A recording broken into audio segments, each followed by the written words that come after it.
Blessed be Yahuwah who daily loads us with his benefits, the Elohim of our salvation, the source of our strength, the Elohim that teaches us true wisdom out of his divine law for our good. Hallelujah. Please forgive the pronunciation of some of the words, because it is a AI that reads to you. Shalom be to you, beloved ones of the Most High Elohim. The Testament of the 12 Patriarchs. The Testament of Reuben, the firstborn son of Jacob and Leah. Chapter 1. The copy of the Testament of Reuben, even the commands, which he gave his sons before he died in the 125th year of his life. 2 years after the death of Joseph his brother, when Reuben fell ill, his sons and his sons' sons were gathered together to visit him. And he said to them, My children, behold, I am dying, and go the way of my fathers. And seeing there Judah and Gad and Asher, his brothers, he said to them, Raise me up, that I may tell to my brothers and to my children what things I have hidden in my heart, for behold, now at length I am passing away. And he arose and kissed them, and said unto them, Hear, my brothers, and do you, my children, give ear to Reuben your father, in the commands which I give unto you. And behold, I call to witness against you this day the Elohim of heaven, that you walk not in the sins of youth and fornication, wherein I was poured out, and defiled the bed of my father Jacob. And I tell you that Yahuwah smote me with a sore plague in my loins for 7 months. And had not my father Jacob prayed for me to Yahuwah, Yahuwah would have destroyed me. For I was 30 years old when I wrought the evil thing before Yahuwah, and for 7 months I was sick unto death. And after this I repented with set purpose of my soul for 7 years before Yahuwah. And wine and strong drink I drank not, and flesh entered not into my mouth, and I ate no pleasant food. But I mourned over my sin, for it was great, such as had not been in Yashar'al. And now hear me, my children, what things I saw concerning the 7 spirits of deceit when I repented. 7 spirits therefore are appointed against man, and they are the leaders in the works of youth. And 7 other spirits are given to him at his creation, that through them should be done every work of man. The first is the spirit of life, with which the constitution of man is created. The second is the sense of sight, with which arise desire. The third is the sense of hearing, with which comes teaching.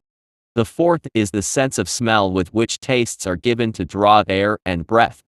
The fifth is the power of speech, with which comes knowledge. The sixth is the sense of taste, with which comes the eating of meats and drinks. And by it strength is produced, for in food is the foundation of strength. The seventh is the power of procreation and sexual intercourse, with which through love of pleasure sins enter in. Wherefore it is the last in order of creation, and the first in that of youth, because it is filled with ignorance, and leads the youth as a blind man to a pit, and as a beast to a precipice. Besides all these there is an 8th spirit of sleep, with which is brought about the trance of nature, and the of death. With these spirits are mingled the spirits of error. First, the spirit of fornication is seated in the nature, and in the senses. The second, the spirit of insatiableness in the belly. The third, the spirit of fighting in the liver and gall. The fourth is the spirit of obsequiousness and chicanery, that through officious attention one may be fair and seeming. The fifth is the spirit of pride, that one may be boastful and arrogant. The sixth is the spirit of lying in perdition and jealousy, to practice deceits and concealments from kindred and friends. The seventh is the spirit of injustice, with which are thefts and acts of rapacity, that a man may fulfill the desire of his heart, for injustice works together with the other spirits by the taking of gifts. And with all these the spirit of sleep is joined, which is that of error and fantasy. And so perish every young man, darkening his mind from the truth, and not understanding the law of Elohim, nor obeying the admonitions of his fathers, as befell me also in my youth. And now, My children, love the truth, and it will preserve you. Hear you the words of Reuben your father. Pay no heed to the face of a woman, nor associate with another man's wife, nor meddle with affairs of womankind.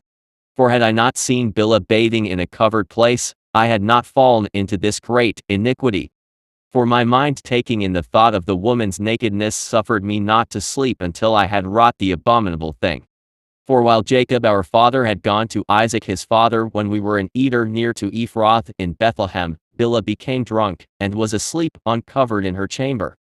Having therefore gone in and beheld her nakedness, I wrought the impiety without her perceiving it, and leaving her sleeping departed.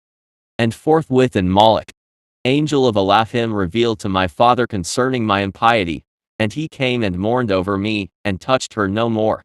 Chapter 2. Pay no heed, therefore, my children, to the beauty of women, nor set your mind on their affairs. But walk in singleness of heart, in the fear of Yahuwah, and expend labor on good works, and on study, and on your flocks, until Yahuwah give you a wife, whom he will, that you suffer not as I did. For until my father's death I had not boldness to look in his face, or to speak to any of my brothers, because of the reproach.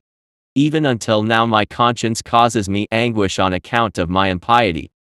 And yet my father comforted me much, and prayed for me unto Yahuwah, that the anger of Yahuwah might pass from me, even as Yahuwah showed. And thenceforth until now I have been on my guard, and sinned not. Therefore, my children, I say unto you, observe all things whatsoever I command you, and you shall not sin. For a pit unto the soul is the sin of fornication, separating it from Elohim, and bringing it near to idols. Because it deceives the mind and understanding, and leads down young men into Sheol before their time. For many have fornication destroyed. Because though a man be old, or noble, or rich, or poor, he brings reproach upon himself with the sons of men, and derision with Belial.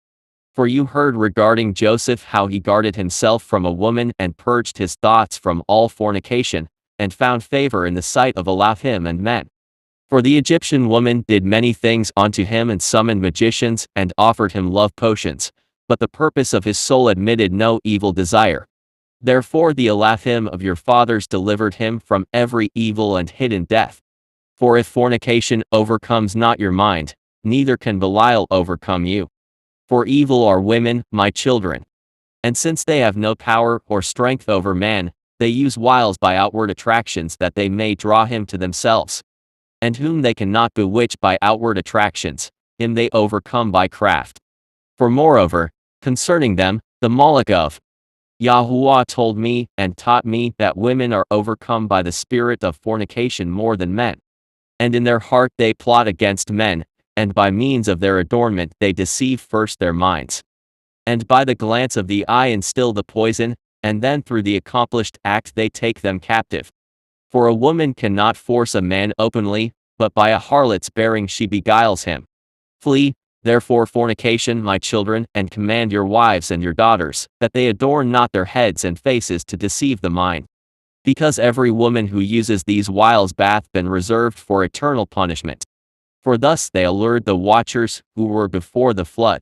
For as these continually beheld them, they lusted after them, and they conceived the act in their mind. For they changed themselves into the shape of men, and appeared to them when they were with their husbands. And the women, lusting in their minds after their forms, gave birth to giants. For the watchers appeared to them as reaching even unto heaven. Beware therefore of fornication, and if you wish to be pure in mind, guard your senses from every woman. And command the women likewise not to associate with men, that they also may be pure in mind. For constant meetings, even though the unrighteous deed be not wrought, are to them an irremediable disease, and to us a destruction of Belial and an eternal reproach. For in fornication there is neither understanding nor righteousness, and all jealousy dwells in the lust thereof. Therefore then I say unto you, you will be jealous against the sons of Levi, and will seek to be exalted over them, but you shall not be able. For Elohim will avenge them, and you shall die by an evil death. For to Levi Elohim gave the sovereignty, and to Judah with him, and to me also, and to Dan and Joseph, that we should be for rulers. Therefore I command you to hearken to Levi, because he shall know the law of Yahuwah, and shall give ordinances for judgment, and shall sacrifice for all Yashar'al until the consummation of the times, as the anointed high priest of whom Yahuwah spake. I adjure you by the Elohim of heaven to do truth each one unto his neighbor, and to entertain love each one for his brother. And draw you near to Levi in humbleness of heart, that you may receive a blessing from his mouth. For he shall bless Yashar'al and Judah, because him have Yahuwah chosen to be king over all the nation. And prostrate yourselves before his offspring, because his offspring will die in your behalf in wars visible and invisible. And he shall be among you an eternal king. And Reuben died, having given these commands to his sons. And they placed him in a coffin until they carried him up from Egypt and buried him in Hebron in the cave where his father was,